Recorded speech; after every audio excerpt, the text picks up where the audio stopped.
মিনুর গপ্পসপ্পর আসরে তোমাদের স্বাগত। আজ আমি প্রচেত গুপ্তর লেখা একটি হাস্যরসাত্মক গল্প নিয়ে উপস্থিত হলাম। গল্পটির নাম একটি নিরীহ কলার খোসা। নন্দগোপাল সেন আছাড় খেল, হাতিবাগানের গলির ফুটপাতে পড়ল হাত পা ছড়িয়ে, যাকে বলে থেবড়ে। স্কুলমাস্টার নন্দগোপালের বয়স মোটে ৩৩ বছর ৩ মাস। অবিবাহিত, গম্ভীর, নামের মতোই মনে, স্বভাবে পুরনোপন্থী। নিজে অবশ্য মনে করে এই পুরনো পন্থা আসলে ক্লাসিক্যাল, যা যুগ যুগান্ত ধরে বাঙালির রক্তে বয়ে চলেছে।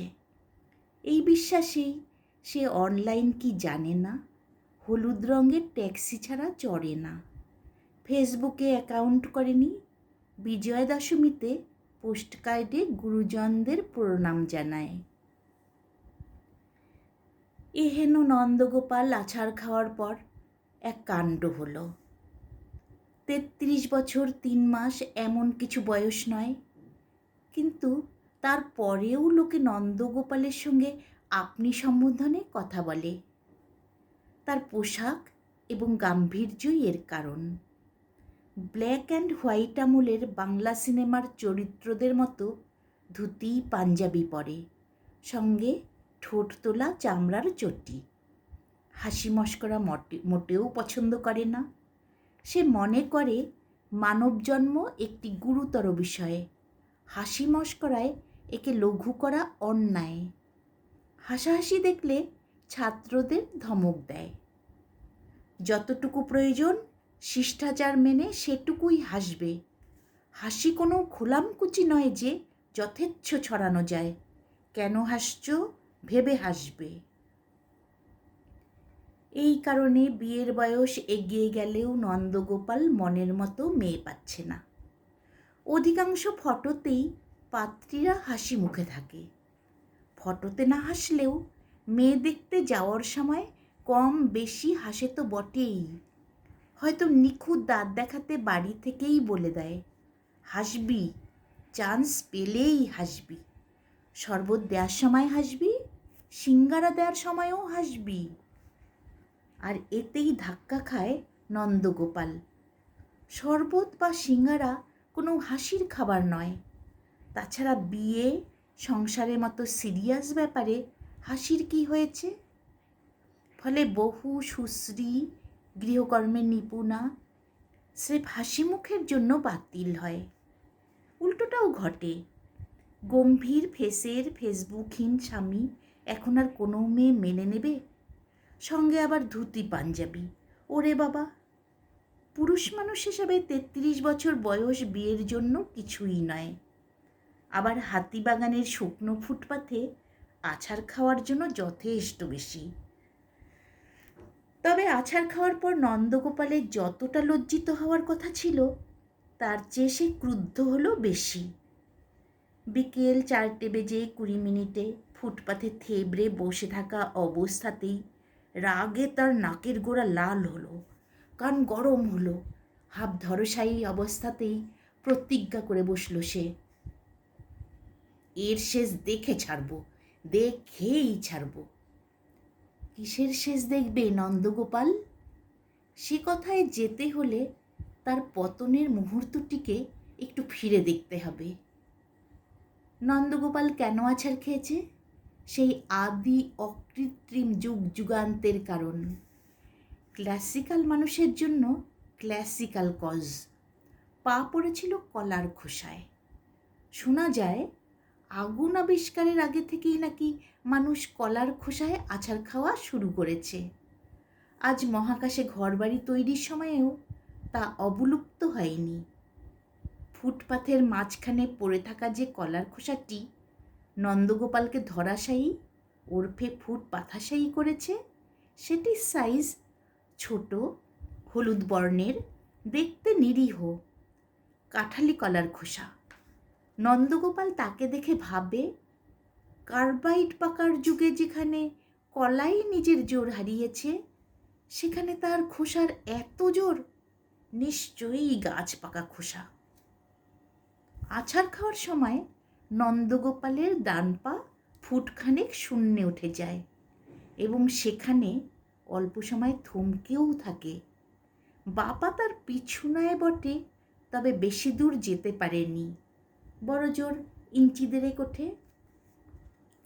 ৩৩ বছর ৩ মাস বয়সের, উচ্চতা খাটোর দিকে, গোল গাল চেহারায়, ধুতি পাঞ্জাবি পরা একজন গম্ভীর মানুষ কতক্ষণ মাধ্যাকর্ষণকে ছেড়ে শূন্যে থাকতে পারে এই বিষয়ে কোনো ডেটাবেস নেই, তাই ধরে নেওয়া যেতে পারে সব মিলিয়ে মুহূর্তখানেকের ফ্লাইট টাইম ছিল সেটা।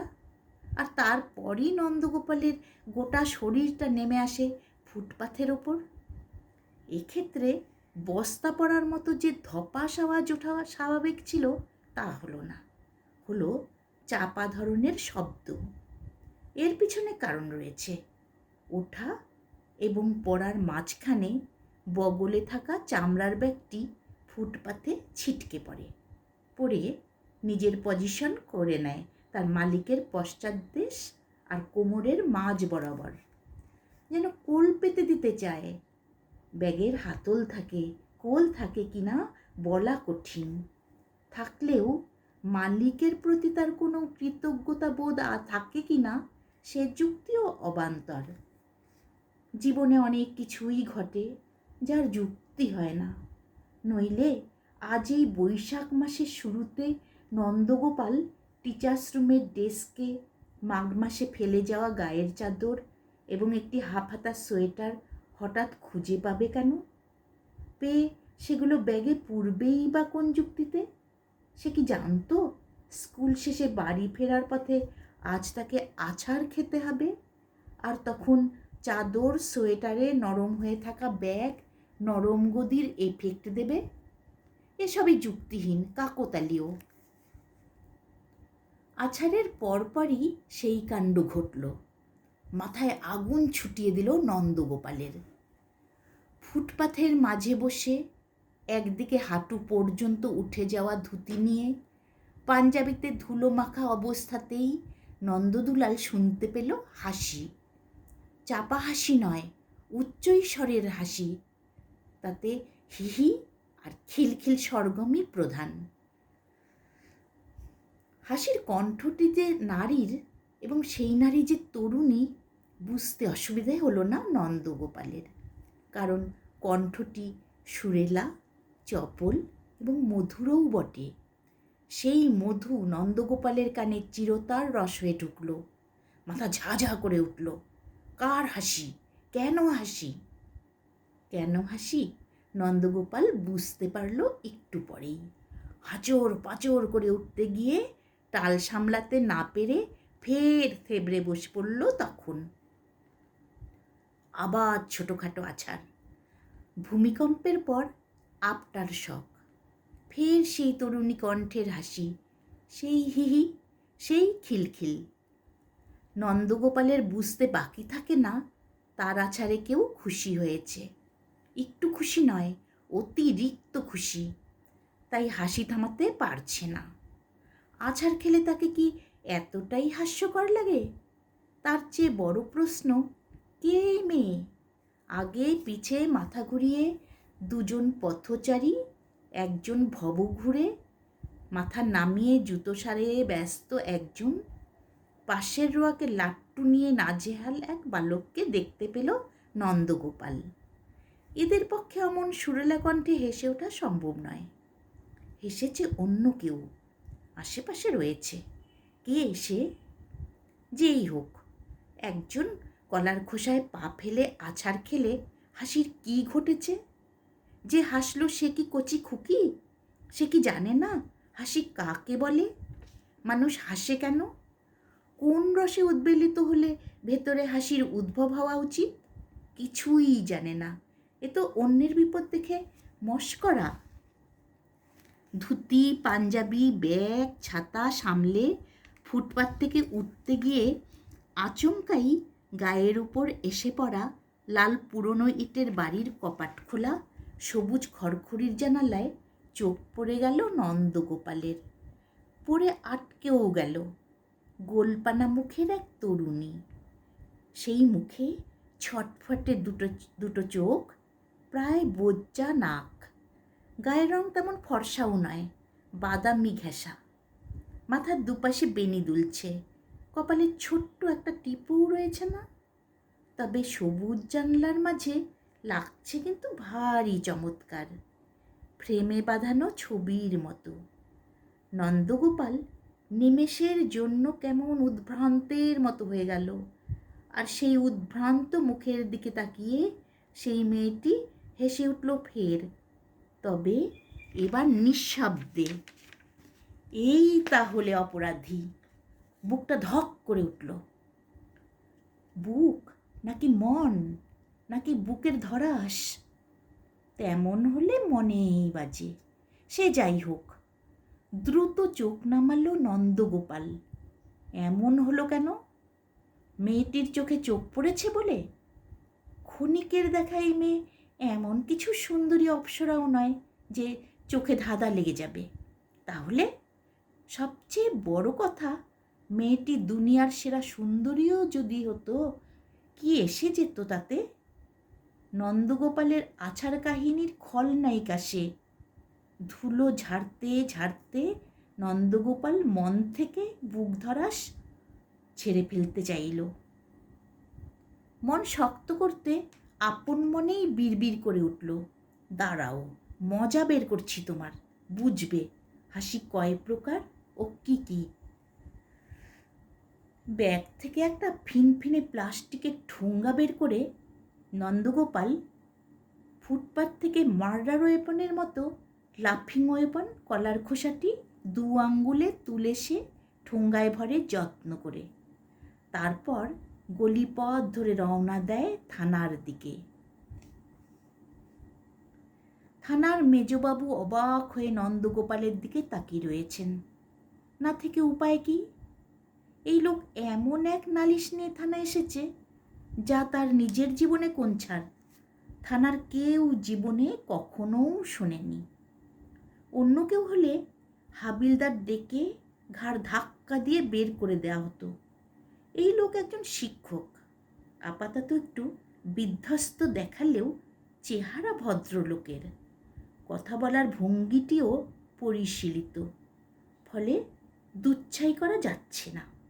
সেসবের চেয়েও বড় কথা, বিষয়টা খুবই ইন্টারেস্টিং লাগছে মেজবাবুর।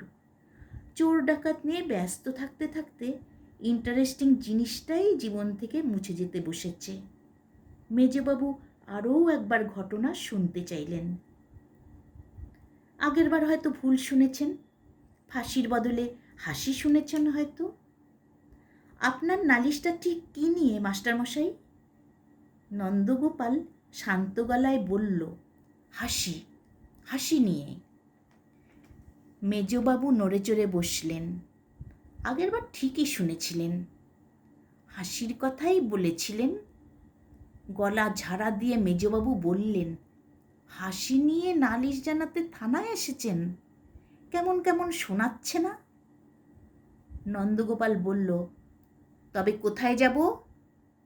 মেজবাবু থতমত খেয়ে বললেন, না মানে হাসি তো আর চুরি ডাকাতির মতো ক্রাইমের মধ্যে পড়ে না।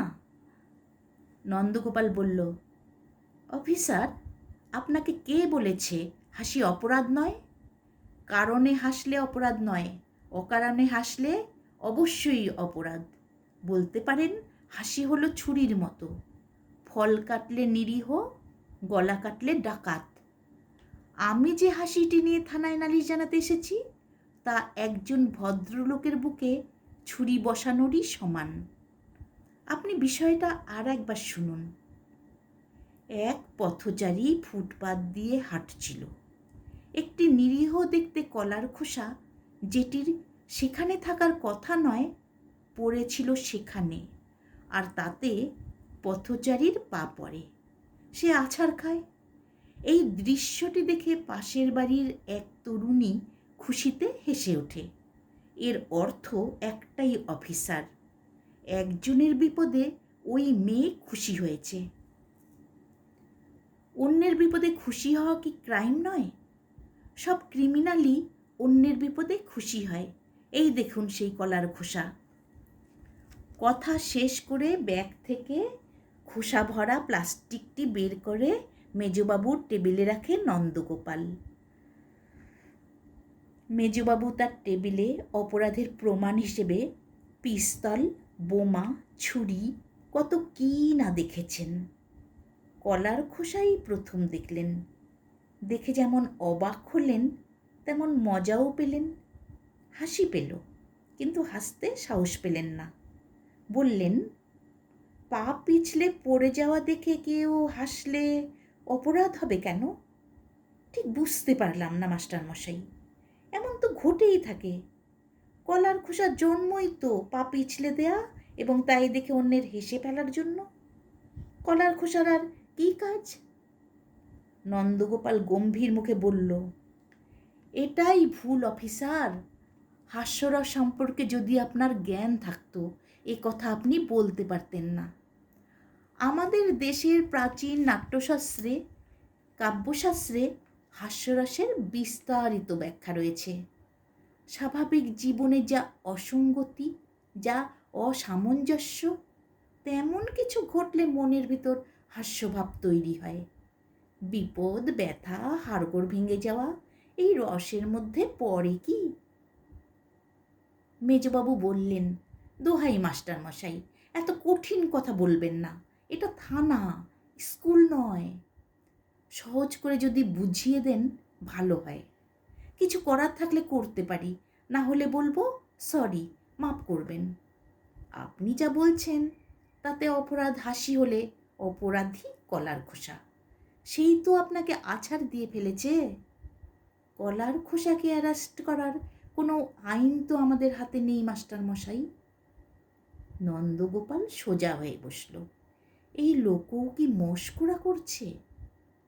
নন্দগোপাল খানিকটা ঝাঁজের সঙ্গে বলল, একজনকে পা পিছলে পড়ে যেতে দেখে হাসাটা অবশ্যই অপরাধ অফিসার। যদি আমার কোমর ভাঙতো, মাথা ফেটে রক্তারক্তি কাণ্ড হতো, আর অপরাধী কে সে তো বোঝাই গেছে। ওই মেয়েটিকে তো আমি নিজের চোখে হাসতে দেখেছি। হাসবে বলেই আমার চলার পথে সে কলার খোসা ফেলে রাখেনি, তাই বা বলতে পারে কে? আর নিজে সামলাতে পারেন না মেজবাবু, হেসেই ফেলেন। হাসতে হাসতেই বলেন, হাসির জন্য মাপ চাইছি। ওই মেয়েটির সঙ্গে আপনার ঝগড়া টগড়া আছে নাকি মাস্টারমশাই? নন্দগোপাল অবাক হলো। এই পুলিশ অফিসার কেন বুঝতে চাইছে না? প্রমাণও তো রয়েছে। অ্যাটেম্পট টু মার্ডার হতে পারে, অ্যাটেম্পট টু কোমর ভাঙা হতে পারে না? ফোঁস নিঃশ্বাস ফেলে নন্দগোপাল বলল, মেয়েদের সঙ্গে ঝগড়া বা ভাব কোনোটারই মধ্যেই নেই আমি। বান্ধবী নেই আমার, বিয়ে থাও করিনি। আপনি যদি কিছু করতে পারেন বলে দিন, সময় নষ্ট না করে চলে যাই। মেজবাবু মুচকি হাসি হেসে বললেন, রাগ করবেন না। কি চান আপনি? ওই মেয়েটিকে হাসির অপরাধে ধরে এনে জেলে পুরি? হাস্যরস না কোন রসের কথা যেন বলেছিলেন? ওই রসের ধারায় মামলা রুজু করলে খুশি হবেন তো? নন্দগোপাল খানিকটা থতমত খেয়েই বলল, অত তো বলিনি। একটা তদন্ত, একটু জেরা তো করবেন। মেয়েটির বাড়ি গিয়ে দুটো ধমকও কি দেওয়া যায় না? ভবিষ্যতে কলারটি খেয়ে খোসাটি যেন ফুটপাতে ছুঁড়ে না ফেলে। যদি নিজে নাও ফেলে, অন্যের ফেলা খোসায় আছাড় খাওয়া দেখে হেসে ওঠে না যেন, এইটুকু তো বলা যায়। হাসি আবার মেজবাবুর পেটের ভিতর ভসভসিয়ে ওঠে। হাসি চেপে কাগজ কলম টেনে বানানো রাগ দেখিয়ে তিনি বলেন, দাঁড়ান মাস্টারমশাই, মজা দেখাচ্ছি। মেয়েটির নাম ঠিকানা বলে নিশ্চিন্তে বাড়ি যান। লেডি কনস্টেবল পাঠাবো। এমন একটা মামলা দিতে হবে যাতে ভবিষ্যতে আছাড় দেখে কেউ হাসতে গিয়ে ভাবে দুবার। মেজবাবুর হঠাৎ এতটা তেড়ে ফুঁড়ে ওঠায় নন্দগোপাল ঘাবড়ে গেল, চুপসে গেল ফস করে। বাড়াবাড়ি হয়ে গেল। সত্যি সত্যি পুলিশ গিয়ে গোল পাকাবে নাকি? কিন্তু এখন যে আর পিছনেরও উপায় নেই। আমতা আমতা করে বলল, নাম জানবো কি করে? তবে দেয়ালে সাঁটা টিনের বোর্ডে ঠিকানা দেখে এসেছি। নন্দগোপাল ঠিকানা বলতে লাগলো, আর সেই ঠিকানা লিখতে লিখতে মেজবাবুর ভুরু কুঁচকে যেতে লাগলো। ঠিক বলছেন তো মাস্টারমশাই, 1/3 তো, 4 বা 5 নয়। গলির নামে ভুল হচ্ছে না তো? নন্দগোপাল কাচুমাচু গলায় বলল, ঠিকটাই তো বলে ফেলেছি। এখন মনে হচ্ছে ভুল বললে ভালো হতো। মেজবাবুর ঠিকানা লেখা কাগজের দিকে তাকিয়ে বিড়বিড় করে বললেন, এ যে মেয়েটিকে কেমন দেখতে বলতে পারেন মাস্টারমশাই? নন্দগোপাল এদিক ওদিক দেখে নিচু গলায় বলল, খুব ফর্সা। খুব ফর্সা কিছু নয়, নাকটা বোচার দিকেই, তবে দেখতে ভালো। একটা শ্রী, অন্যরকম সুন্দর, হাসছিল যখন বেশ লাগছিল। মনে হয় বিনুনির জন্য। আজকালকার মেয়েরা তো বড় হয়ে গেলে বিনুনি টিনুনি বাঁধে না, বাঁধে? মেজবাবু নন্দগোপালের দিকে বিস্ফারিত চোখে তাকিয়ে রইলেন। নন্দগোপাল এই প্রথম ঠোঁটের কোনায় একটু লাজুক হেসে বলল, তবে কি অফিসার, ওই মেয়েকে বেশি বকাঝকার দরকার নেই। দেখে তো ভালো ঘরের মেয়ে বলেই মনে হলো। কম বয়সে ভুল করে বসেছে। তাছাড়া হাস্যরসে বলা আছে, ভুলেও অনেকে নাকি। কথা পুরো শেষ করতে পারল না। ঠিক পিছনে ঘরের দরজার কাছে কে যেন খিলখিল করে হেসে উঠল। তরুণী কণ্ঠটি চিনতে অসুবিধে হলো না নন্দগোপালের। ফের ধড়াস করে উঠল বুক। ওই মেয়ে থানায় চলে এসেছে? সেও কি অভিযোগ লেখাবে নাকি? কি নালিশ তার? নন্দগোপালের মনে যাই ঘটুক, সুরেলা মধুর হাসি শুধু চলতেই থাকলো না, বাড়তেও থাকলো। নার্ভাস নন্দগোপাল হাত দিয়ে পাঞ্জাবি ঠিক করতে থাকে। মাথার এলোমেলো চুলে আঙ্গুল চালায়। কি করবে, চিরুনি তো সঙ্গে নেই। মেজবাবু দরজার দিকে বিস্ফারিত চোখে তাকিয়ে বললেন, চিতু, তুই এখানে? চিতু হাসতে হাসতেই বলল, বন্ধুর বিয়েতে যাচ্ছি। মা বলল যাওয়ার পথে বাবার ওখানে টিফিনটা নামিয়ে দিয়ে যাস। কিন্তু উনি কেন এসেছেন বাবা? এই তো খানিক আগে ফুটপাতে যেইভাবে পা পিছলে টেবিলে কলার খোসাটাও রয়েছে দেখছি। থানায় জমা দিতে এসেছেন নাকি? চিতু আবার হাসতে শুরু করে। তার পরনের বেনারসি, গায়ের গয়না, খোপার বেলি ফুলের মালা ঝলমল করে ওঠে। নন্দগোপালের কান মাথা ঝাঝা করে ওঠে ফের। নাকের ডগা লাল হয়ে যায়। কেন হয় নন্দগোপাল বুঝতে পারে না, তবে রাগে নয়, এটা আঁচ করে।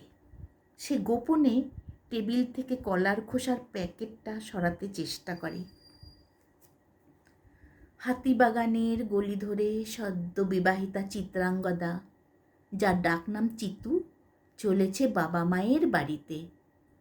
পাশে তার স্বামী, জিন্স এবং টি শার্ট পরা নন্দগোপাল। নববধূর হুকুমে বেশভূষা পাল্টেছে নন্দগোপাল। সে তার স্ত্রীকে এখন গদগদভাবে বোঝাচ্ছে হাসি কি, হাসি কেন, হাসি কখন। চিত্রাঙ্গদা কিছুই শুনছে না। তাও নন্দগোপাল ছাড়ছে না। এতটাই মন দিয়েছে যে কিছু খেয়ালই করছে না সে। বিয়ের পর তার এই এক সমস্যা হয়েছে, বউ ছাড়া কোনো দিকে খেয়াল করার সময় হয় না। এমনকি তার সামনে যে একটা নিরীহ কলার খোসা চিত হয়ে শুয়ে অপেক্ষা করছে, তাও দেখতে পেল না। নন্দগোপালের কেটস পরা ডান পা কলার খোসার দিকে এগিয়ে গেল। ব্যাস এইটুকুই, গল্পের সমাপ্তি এইখানে।